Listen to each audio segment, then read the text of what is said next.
O žuvis turbūt jau bus garantuotai priskirtos prie tų laimingųjų, nes Venera, jausmingumas tiek pas žuvis, tiek Veneros pusėje, ir kai susidurs šitie du padarai vienoje vietoje, tai turbūt atominė meilės ir jausmingumo bombas sprogs ateinančiais metais. Kažkiek gali to būti, bet su žuvim, matai, kaip čia yra pakankamai taip keblu, nes dabar žuvys yra Saturnas, kuris taip apkapoja iš visų pusių tuos romantiškus poreikius, iš žuvų reikalauja dirbti, vykdyti visokias pareigas, darbinės be abejo, ne šeiminės.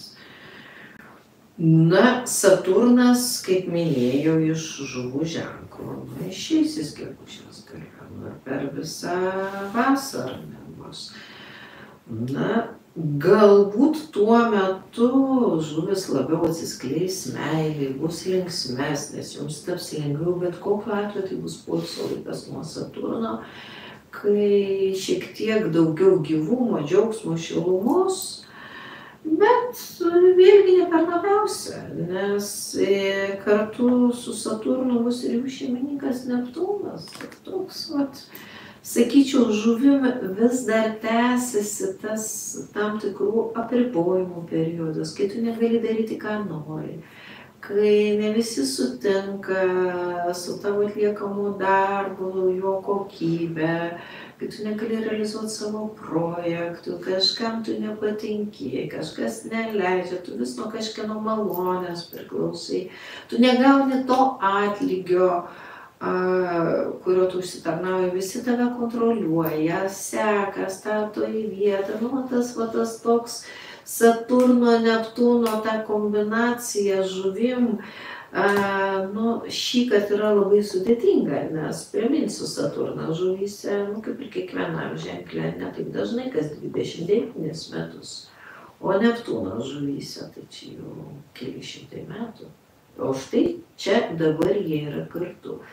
Ir todėl manyčiau, kad žuvis, ir ko gero ne viena žuvis, jau visi metai jau buvo, visi 24 ir dabar 20, jau 5 tuoj prasidės.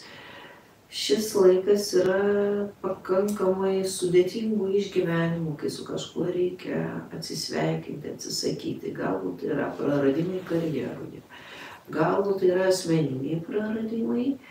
Na, o jeigu žuvis ir nepraranda, ir jeigu jai su nieko nereikia atsisveikinti, nes matot, kiekviena planeta turi ir savo aukščiausią lygmenį. Tarkim, kažkokia tai labai darboholiška ir labai disciplinuota žuvis. Tokiu atveju galima tikėti žuviai aukščiausių įvertinimų ir aukščiausios karjeros. Tad jeigu žuvis labiau koncentruotųsi vis dėlto į veiklą, tobulintų savo profesionalumą, meistriškumo įgūdžius, vis dar keliai atviri išties įstabiai karjerai.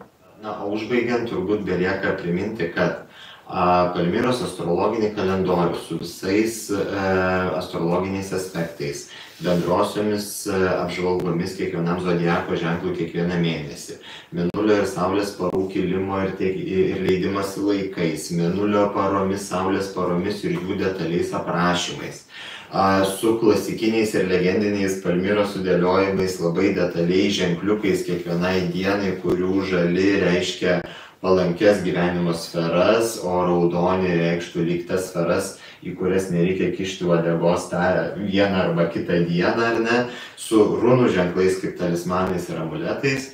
Galite rasti mūsų interneto parduotuvėje, tai yra smells-like-spells.com. Tik nepamirškite pakeisti kalbos į lietuvių, kad rastumėte kalendorių, nes kalendorius yra leidžiamas tik lietuvių kalba. Pristatymas galimas tiesa visame pasaulyje, tai drąsiai galite užsisakinėti, tik užsisakykite lietuviškoje svetainės versijoje. Taip pat rasite ir didžiuosiuose Pegaso knygynuose, ir didžiuosiuose Vagos knygynuose, knygos LT, tiesa ir patogu pirkti svetainėje.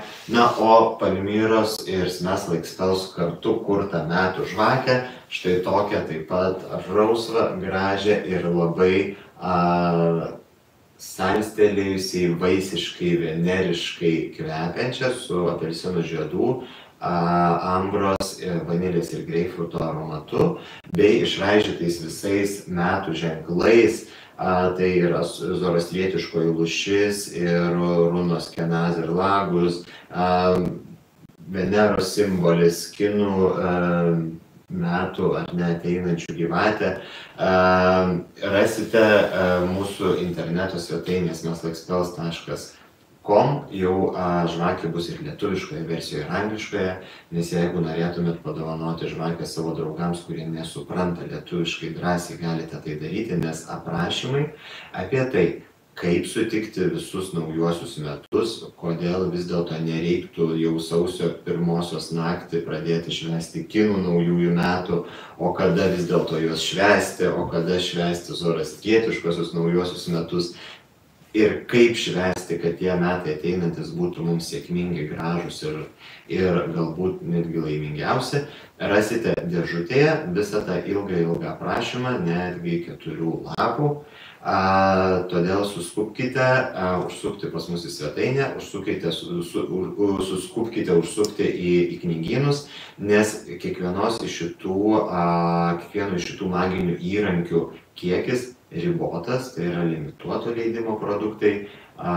Ir iš praktikos žinome, kad jau artėjant didžiosiomis šventėmis paprastai jie atsiduria pas kažką dovanų krepšeliuose, o kai kas lieka šiek tiek galbūt ir nusiminęs. Ačiū Palmyra dar kartą, ačiū Jums, kad žiūrėjote, nepamirškit galbūt pasidalinti paskutinį kartą įrašų su draugais, galbūt kažkam jis bus irgi įdomus. Visada